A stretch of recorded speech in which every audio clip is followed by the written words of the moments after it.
Então vamos lá, pessoal. Nós estamos com esse problema aqui no nosso Typodonte, simulado em nosso Typodonte. Então vamos ver como é que a gente corrige a partir das geometrias de Burston determinadas pelo protocolo do professor Maurício Sacchini. Então são 10 pontos que o professor Maurício Sacchini determinou no protocolo dele, e o primeiro seria identificar o problema. Então, vamos identificar o problema desse segundo molar aqui, ó. Ele está em infraoclusão, ok? E com um giro de coroa para mesial e raiz para distal. Isso giro no sentido horário, certo? Então, esse seria o problema. Giro no sentido horário desse dente e mais uma infraoclusão. O segundo ponto seria marcar o centro de rotação. Para eu corrigir esse problema, eu vou ter que essa coroa vai ter de ir para distal, para desempactar, essa raiz vir um pouquinho para mesial, para corrigir esse problema. E, além disso, a extrusão. Então, para isso, eu vou ter o ponto que não se movimenta durante o giro, que é o centro de rotação, aqui na trifurcação. Dessa forma, a coroa vem para mesial e a raiz vem para distal e corrige esse problema do giro, certo? O terceiro ponto seria desenhar um sistema de força para corrigir o problema. Então, eu preciso de uma extrusão desse dente. Então, eu preciso de uma força extrusiva. Preciso também de um giro nesse sentido desse dente, a coroa indo para distal e a raiz para mesial. Então, eu tenho que ter um momento no sentido anti-horário, tá ok? Quarto passo seria escolher o aparelho e deixá-lo passivo. A gente sabe que está trabalhando com a alça retangular e nós teríamos que deixar passivo. Isso a gente vai fazer aqui na prática no Typodonte, tá bom? O quinto passo seria colocar o sistema de forças em equilíbrio para conhecer os efeitos na unidade de ancoragem, tá ok? Ele indica que a gente comece pelas forças. Então, se eu tenho uma força extrusiva no segundo molar e estou apoiando no primeiro molar para resolver esse problema, eu vou ter uma força intrusiva aqui. Se eu tenho uma tendência de giro do segundo molar para corrigir no sentido anti-horário, eu vou ter uma tendência para corrigir no primeiro molar de momento no sentido horário, tá ok? Bom, agora no sexto passo, nós vamos verificar a presença de forças não colineares. O que seriam forças não colineares? Seriam forças na mesma direção, certo? No sentido contrário, que não estão na mesma linha. Por quê? Porque essas forças tendem a formar um momento, certo? É um binário aqui, certo? Esse momento seria nesse sentido aqui, ó, sentido horário, certo? É como se eu pegasse esses dois dentes e girasse dessa forma, respeitando a direção dessas forças e o sentido, certo? Então, eu tenho esse momento que é chamado de momento do sistema, certo? Bom, isso seria o sexto passo, certo? Aí, no sétimo passo, nós vamos definir a ancoragem. Então, eu vou usar a barra transpalatina no primeiro molar, onde eu vou apoiar, e além disso, vou ligar esse molar até o canino com fio de aço 0,019 polegada por 0,025 polegada. Isso de aço.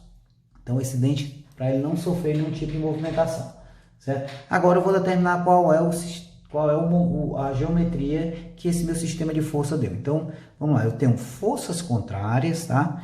E momentos contrários. Se a gente for olhar na tabela de geometrias, isso equivale à geometria 5, tá bom? Bom, mas a gente tem uma exceçãozinha. Toda vez que dá a geometria 5, nós vamos ter de olhar o momento do dente que eu quero movimentar, o momento do dente que eu quero movimentar, no caso, segundo molar. Então, o momento do dente que eu quero movimentar e compará-lo ao momento do sistema. Se eles estão no mesmo sentido, exemplo, os dois estão no sentido horário, eu uso a geometria 5. Quando eles estão em sentidos contrários, eu uso a geometria 4. Mesmo lá na tabela de geometrias tendo dado a geometria 5. Então, veja, eu estou com esse momento do dente para corrigir o problema do segundo molar no sentido anti-horário. E o meu momento do sistema é no sentido horário. Então, eles estão em sentidos contrários. Um anti-horário e outro horário. Então, em vez de usar a geometria 5, nesse caso, eu vou usar a geometria 4. Tá ok? Mesmo tendo dado a geometria 5 no quadro de ativação. Então, vou usar a geometria 4. Agora, vou lá na minha tabela de ativação das geometrias e olho a geometria 4. Aqui é a tabela de ativação própria da geometria 4. Então, lá diz, eu abro o ângulo 1 ou 2 ou fecho o ângulo 1 ou 2, dependendo da direção. No meu caso aqui, eu vou abrir o ângulo 1, que é o ângulo que fica mais próximo à extremidade adaptada do dente que eu quero movimentar, e o próximo ângulo, que é o ângulo 2, tá ok? Então, abrindo o ângulo 1 e o ângulo 2, eu vou conseguir o momento que eu quero e a força extrusiva que eu quero, tá bom?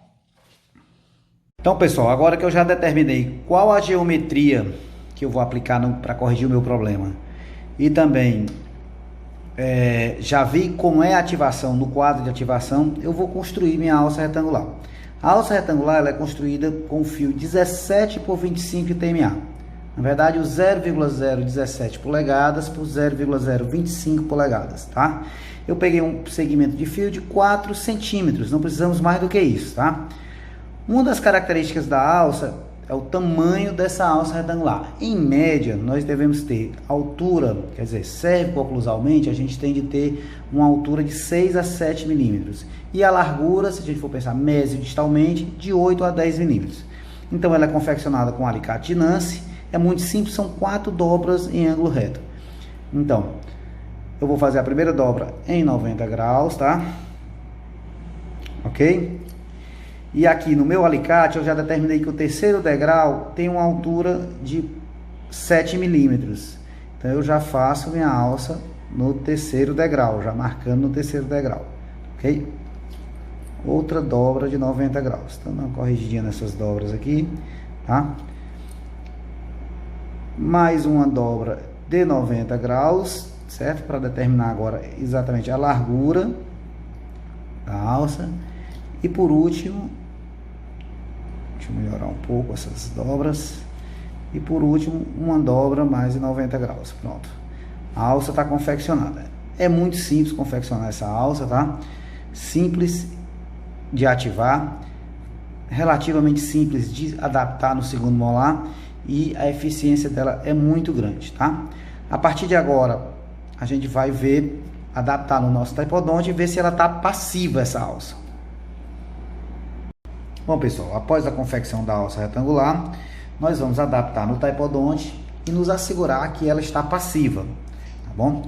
A gente só pode partir para as ativações nas geometrias após verificar se essa alça está passiva, tá ok? Então tá aqui o nosso caso, certo? Com aquele segundo molar impactado aqui no primeiro molar, em infraoclusão, certo? Com a coroa muito para mesial e a raiz para distal. Então vamos ver, ao adaptar essa alça, ver se ela está passiva, tá ok?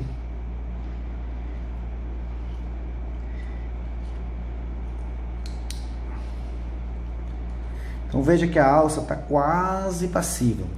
Porém, se eu adaptar desse jeito, eu vou ter uma pequena força extrusiva.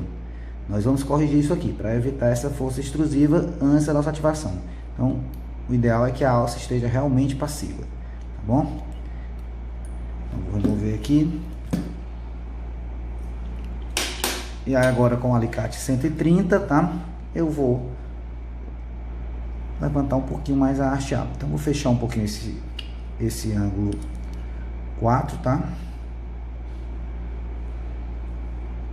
E vou também fechar o ângulo 1, que é o mais próximo da haste que a gente adapta no paciente. Pronto. Agora eu vou novamente verificar se essa alça está passiva. Bom, vou olhar aqui por cima, né?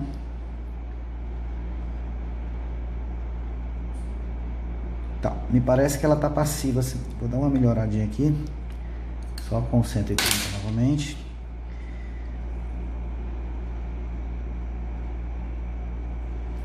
E aí vou adaptar para ver se ela está passiva.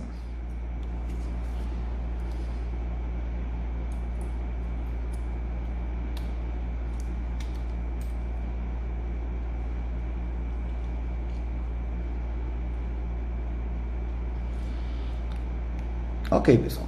Estamos vendo aqui que a alça está bem passiva, certo?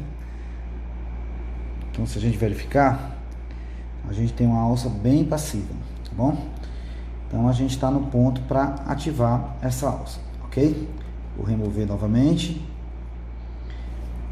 E aí, a partir de agora, nós vamos fazer a ativação em geometria 4. Então, pessoal, agora nós vamos ativar na geometria 4. Observando o quadro de ativações da alça retangular na geometria 4, a gente viu que tem que abrir ou fechar o ângulo 1 e o ângulo 2. Qual seria o ângulo 1? É o ângulo mais próximo da haste A, que é onde se adapta no dente que a gente quer se movimentar. E o 2 é o próximo. Avaliando nosso movimento, nós vimos que temos de abrir esses dois ângulos. Então, para isso, eu vou usar o alicate 130, tá ok? Então, vou apoiar com o alicate 130, tá ok? E aí, vou abrir um pouquinho esse ângulo, ó. Tá ok? Então, abrir um pouco esse ângulo. Da mesma forma, eu vou fazer no ângulo 2, tá? Vou abrir o ângulo 2. Tá ok? Então, agora aqui nós temos a haste, a alça retangular, ativada, geometria 4, ativada na geometria 4, a alça. Então, a gente abre o ângulo 1, que é o mais próximo da haste a ser adaptada no dente a ser movimentado, e o ângulo 2, tá bom? Abrimos esses dois ângulos e agora vamos ver o movimento que esse dente vai sofrer. Então, na adaptação, a gente vai adaptar primeiro no primeiro molar aqui, ok? Dá uma puxadinha aqui. E se a gente observar e imaginar que esse tubo vai assumir após a desativação a posição da haste A, a gente vai ver que o movimento vai ser corrigido. Esse dente vai extruir um pouco, vai jogar a coroa para distal e a raiz para mesial, tá bom? Então, agora vamos adaptar a alça no segundo molar também. Tem que até fácil, mesmo o taipodonte, que o taipodonte dá uma dificuldadezinha por causa que ele não fica quieto como o paciente, não fica com a cabeça parada, tá? Mas é fácil a adaptação. Então, eu gosto de travar aqui um pouco, certo? Aqui na mesial do tubo, para que essa alça não saque durante a desativação. Então, vamos ver o que vai acontecer. Então, tá aí após a desativação, né? O dente realmente sofreu um movimento de extrusão, certo? E a coroa foi mais para distal, tanto que abriu um pequeno diastema aqui e a raiz para mesial, tá bom? Então, é isso aí, pessoal. Alça retangular ativado na geometria 4 de Burston, tá bom? Para correção de uma infraoclusão e uma mesialização de coroa e distalização de raiz. Então, a gente fez uma extrusão e um movimento de raiz para distal e um movimento de... raiz para mesial e um movimento de coroa para distal. Então, era isso que eu tinha para mostrar para vocês. E agradeço a oportunidade aí, certo? E até a próxima